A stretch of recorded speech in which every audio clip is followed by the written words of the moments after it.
I think you can see why I was so blown away when I saw this beautiful rainbow moonstone online. It's the most unique stone I've ever seen. Like, to think that that is just made by nature is absolutely incredible, isn't it? It looks like a portal to another dimension, or perhaps the halo around an alien moon.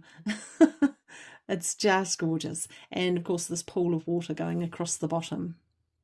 So yes, very excited to get started and just see what beautiful framework would surround this to turn it into a pendant.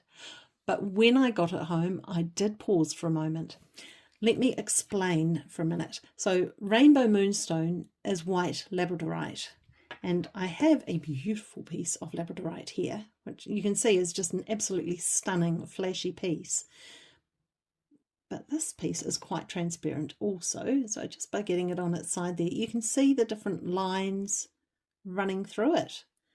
But of course, because labradorite, then it's, this piece for example, is quite dark, so you don't really notice that. And certainly, you know, when it's worn against your skin, you're just too busy being mesmerized by the beautiful color and the flash. But in the same way that you have these lines, there are lines running through this white labradorite, and it's quite a transparent piece, you can see. So you can instantly see that the different line of structure going through there.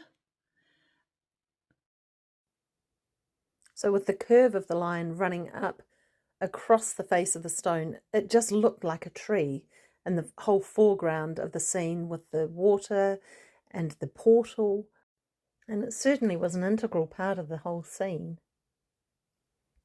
Now on the reverse here, there are just a couple of marks that are just shallow, but enough for my nail just to catch in them, but they are not like a fracture that goes right through the stone, because once I turn the stone over, you can see, I'll let the light catch the surface, you can see the surface of the front is fully polished.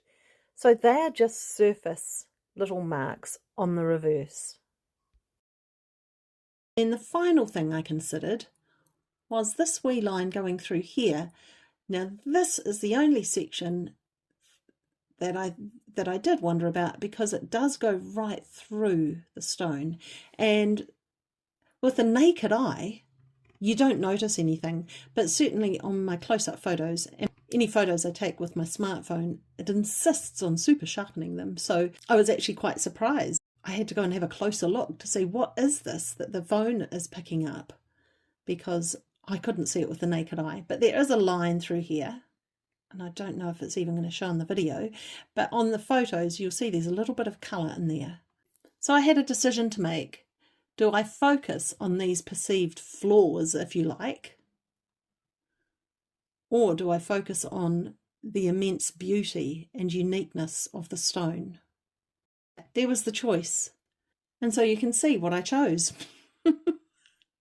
Why would I not create a beautiful pendant?